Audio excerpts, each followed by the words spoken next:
अस्सलाम वालेकुम। उर्दू अफसाना और ड्रामा फ़नी और फ़िक्री मुताला के मिड टर्म सिलेबस के साथ मैं एक दफ़ा फिर से हाजिर हूँ, बिलाल सलीम, आप सबका प्यारा दोस्त। आज हम जो है जिस अफसाने के ख़ुलासे और तज्ज़ियाती मुताले के बारे में बात करेंगे वो अफसाना है ग़ुलाम अब्बास का शाहकार अफसाना आनंदी, जिसके बारे में कहा जाता है कि अगर ग़ुलाम अब्बास कुछ और ना भी लिखते तो आनंदी ही उनकी वजह शहरत के लिए काफ़ी था। सबसे पहले हम अफसाने के खुलासे का जायज़ा लेंगे। आनंदी अफसाना जो है वो कोई रिवायती किस्सा नहीं, हीरो हीरोइन का वाक़या नहीं, बल्कि इसमें मुआशरे को किरदार की शक्ल में मुंतकिल किया गया है। ऐसा मुआशरा जो हालात के सामने बेबस है, गलाज़त को साफ़ करने, मुआशरे को बाज़ारी औरतों से पाक करने का मसला है।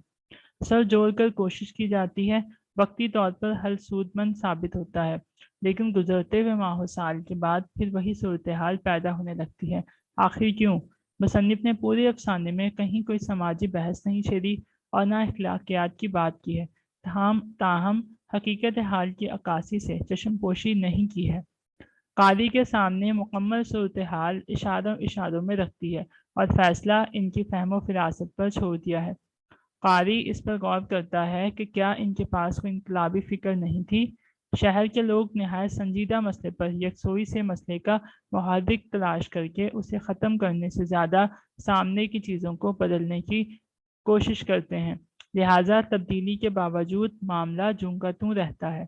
डॉक्टर शफीक अंजम फनकार के इस अहम नुक्ते की जानिब तवज्जो दिलाते हैं कि असल हल तवाइफों को कबूल करने, इन्हें समाजी रुतबा देने या इन्हें अपना लेने में मुज़म्मर था। जाने अनजाने में इसके लिए कोई तैयार नहीं था या नजरें चुरा रहा था, क्योंकि खलूस नियति और हर दिल जमी का फुकदान था। महज नकल मकानी से हल निकलना मुमकिन नहीं था।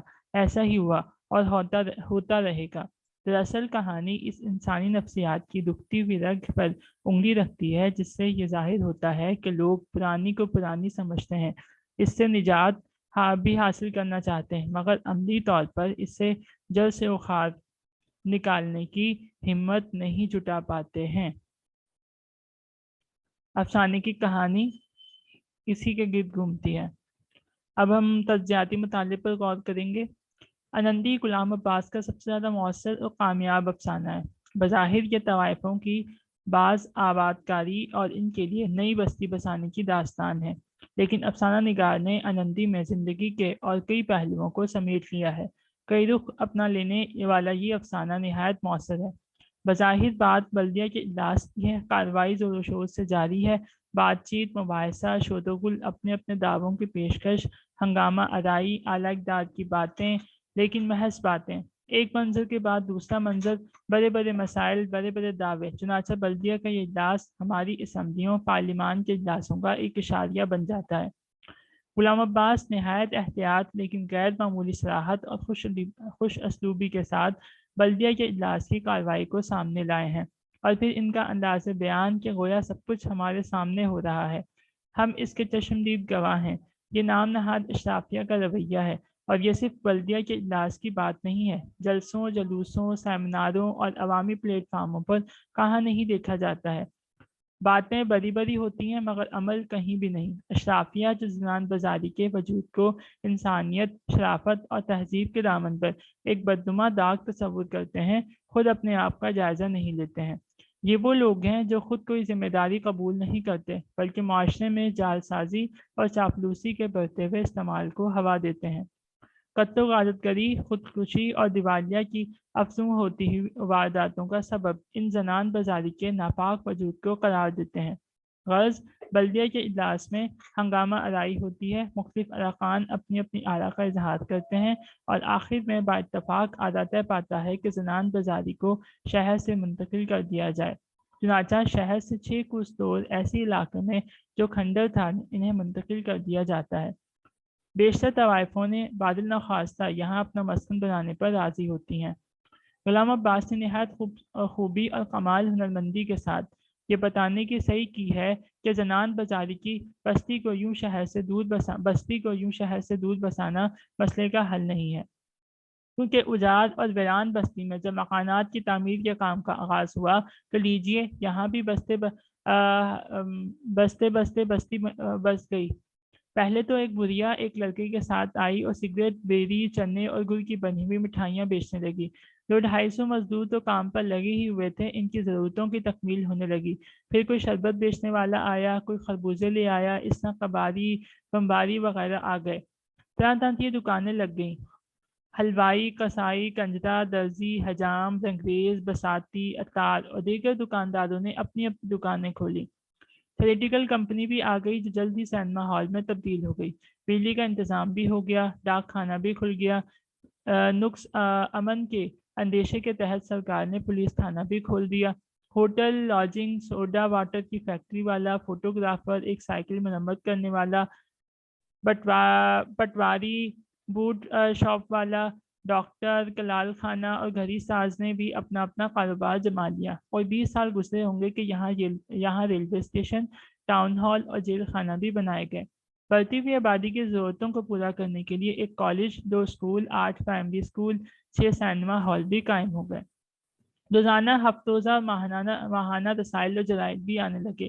20 مسجدیں، 10 منادر اور دھرم شالے، یتیم خانے، 5 اناتھ آشرم اور بڑے بڑے سرکاری ہسپتال۔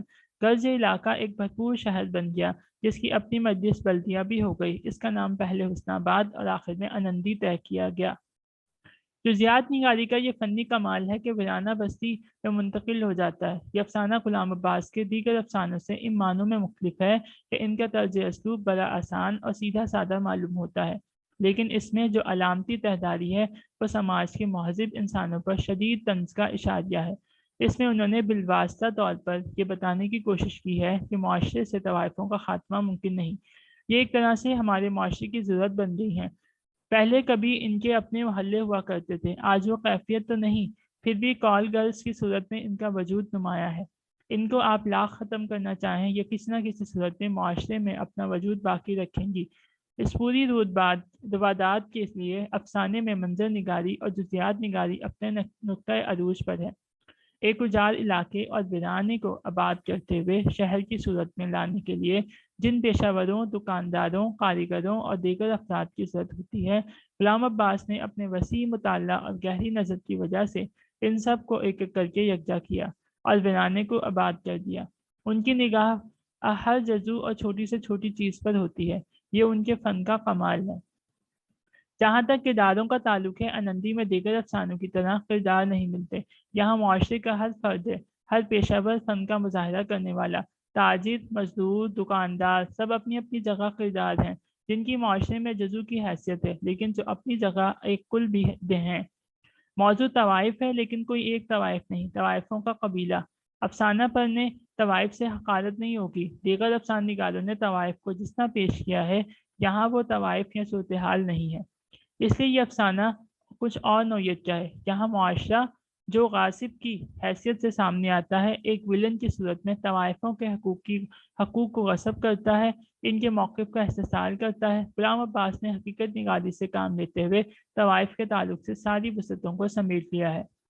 انندی میں افسانہ نگار نے عورت کے وجود کو سمیٹتے ہوئے اس کے قلب و جواد کو جس طرح ایک شہر میں مدغم کر کے اس پورے شہر کی تعمیر و تشکیل منزل بہ منزل دکھائی ہے، وہ ایک طرف تہذیبی ترقی کی تمثیل ہے تو دوسری طرف تہذیب اخلاق کے نام نہاد سفید پوشوں پر سخت تنقید بھی ہے۔ تضحیق کرنے والا خود مجسم تضحیق بن جائے، یہ باطن کی عکاسی کا انوکھا طریقہ اور پیشکش کا منفرد انداز۔ محض نگہبانوں پر تنبیہ کرنے والے پر تجربے کے بعد یہ سمجھتے ہیں کہ گناہ کو اگر شہر بدل یا انسان بدل کر دیا جائے تو ہمیشہ کے لیے ختم ہو جاتا، خود سوالیہ نشان بن کر اس کے سامنے کھڑا ہو جاتا ہے۔ تعمیر اور تخریب کے تانے بانے سے بننے گئے اور افسانے میں مرکزی کردار کے بجائے ایک پورے طبقے کو پیش کیا گیا ہے۔ افسانہ بظاہر جتنا آسان دکھائی دیتا ہے اتنا ہی نہیں، کیونکہ اس میں علامتی تہداری اور سماج کے کھوکھلے پن پر بلا واسطہ گہرا طنز ہے۔ اس تجزیے میں آپ کے پاس ہم نے پلاٹ کو بھی بیان کیا، کردار، جزیات، منظر نگاری، ہر ایک کو بیان کر دیا گیا ہے۔ بہت ہی آسانی کے ساتھ جو ہے تجزیہ آپ کے سامنے پیش کیا گیا ہے۔ پیپر میں اس طریقے سے لکھیں، انشاءاللہ کامیاب ہوں گے۔